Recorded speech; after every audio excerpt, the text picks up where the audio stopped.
You may have seen a previous video where we had to call an ambulance for our baby boy Cooper. He was having some issues with his breathing. He was having retracted breathing and he was also wheezing.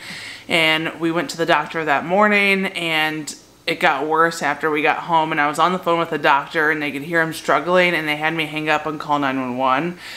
And when the ambulance got here, they gave him some albuterol, and that really made a huge difference. And after that, he really didn't have the wheezing and the restricted or the retracted breathing. If you want to know more about that day, I'll link the video up here and you can watch it. That issue was kind of resolved, but he still had some noisy breathing, and also known as stridor. We ended up having to go see a specialist for that. After we met with the specialist, Cooper was diagnosed with Laryngomalacia. It is an abnormality above the voice box that creates an airway similar to a cooked noodle, and it creates a high-pitched, like squealy kind of sound whenever he inhales. They don't really do anything for this unless he starts having blue spells, which he has not yet, and hopefully he never does. So basically the things that we're looking out for is if he stops breathing for more than 10 seconds, if he starts tugging at his neck and at his chest, or if he starts to turn blue, we would call 911. Obviously, for any of those things, you would call 911 anyway. And the likelihood of him having blue spells is very low. The thought of that even being a potential thing that could happen is pretty scary, so we're just kind of making sure that we pay attention. We kind of expect it to get worse by the time he is 6 months old, and then stay, kind of level out between 6 months and a year. And then hopefully it takes care of itself between a year old to 2 years old. Yeah, and typically they grow out of it by 2 years old, so that is what we're hoping for.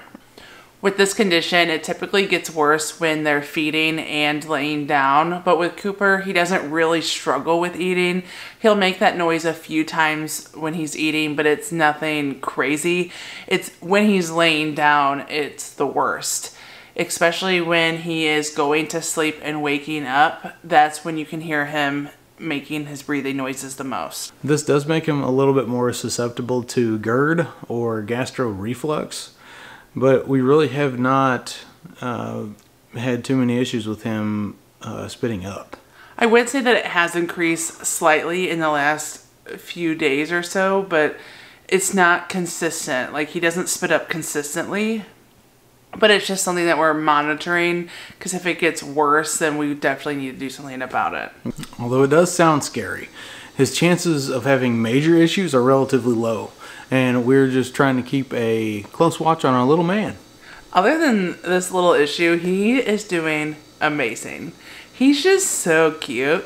He started smiling, and he's just a smiling little gummy bear. He is just so cute. Oh my gosh, he's so cute. I'm just really excited. I'm excited to watch him grow. I'm excited just to turn into his own little person. And he's awesome. Yeah, he's starting to like talk back a little bit. No, I mean not really, not talking, but like making sounds. He'll, like, if you make a oh, or some sound, like he'll kind of ooh, he'll be like That was good. It was good. You must get that from his mom. Anyway, thanks for watching. We'll see you on our next adventure.